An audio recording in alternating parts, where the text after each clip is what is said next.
Zdravo, banda. S peklenskim ognjem smo opravili. Naš znameniti cenzorski pis, ki ga poznamo na javni televiziji, pa smo znižali na minimum. Tako da se lahko v miru pogovorimo z našim gostom, ki je s kletvicami in psovkami doktoriral dobesedno.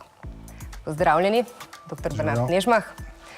Po Snapu smo dobili sporočilo naše gledalke, ki se je med fiziko, ko ni znala enega vprašanja, se je malo zareklo in je spustila besedico fak.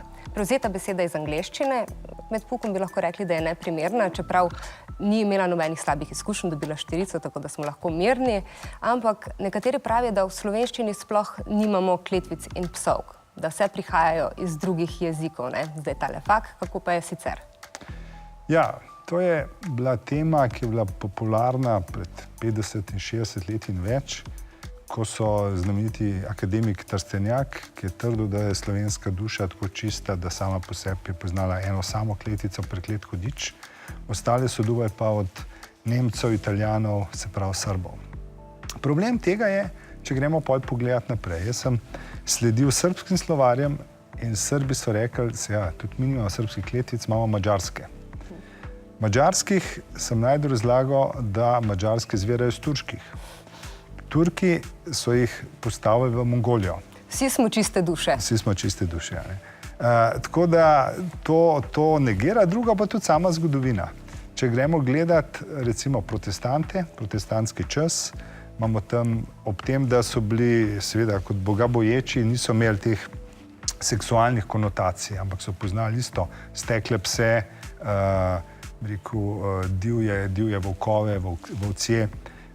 Tako da, bi rekel, slovarji nam pričajo, da so obstajale te tako imenovane slabe, malediciozne besede od pamti veka. Poznali pa smo že tudi besedo jebača. Beseda z istim korenom si zdaj lahko na javnih medijih privošči, samo če si pevc v rock bandu. Kako to, da je nekako izginila, ne? Bila je pa jed. Ja, bila je iz 18. stoletja. Označevala je neko vrsto medeno pecivo, katerega značilnost je pa bila v tedanjem zapeljevanju, da je recimo dekle ponudila fantu, od katerega, ki mu je ponujala malo telesnih veselij, mu je ponudila tak kruhek, ki se mu je rekel jebača. In to je bilo nekaj popolnoma samoumevnega, ampak ta status je imela še iz enega drugega razloga. Ker to je bilo v spontani govorici, ki spontana govorica ni cenzurirana. Medtem ko pisni zapiski so seveda potem poskrbeli, da že nekaj desetletij potem niti zapisa več jebača ni. Skratka, je bila skrb za ta moraličnost jezika tako velika, da jo je pokopali. Zakaj jih potem potrebujemo? Njihova funkcija je, ali v primeru tem ste ga na začetku navedali kot nekakšen najstniški medmet, ki je drugačen od, recimo, stara mama bi kakšnega ponavadi drugega uporabila. Druga je pa, da si z kletvicami in psovkami pomagamo iz konfliktov. Težkih konfliktov, ki jih težko prenašamo. Skratka, kdaj pridemo v popolni spopad z nekom, ki nam popustijo živci. In takrat nam pomaga psovka, da izrečemo, da se sprostimo in da pravzaprav tudi povemo, kakšen je naš pogled na človeka. Kaj nam torej povedo obrazci oziroma besedne zveze, ki jih uporabljamo, ko preklinjamo in se nanašajo danes večinoma na spolnost, včasih pa je bil v centru Bog? Ja, nekaj nam pove to, da se rekrutirajo kletvice iz polja tabujev, prepovedanih. Tisto, kar je večno, so recimo izločki, skratka, sline, urin in podobno. In seksualnost, sam spolni akt in vse deviantne seksualne praktike, deviantne glede na normo. Tako da v tem se spreminja besednjak skozi zgodovino. Ampak recimo danes praktično ni več hudiča.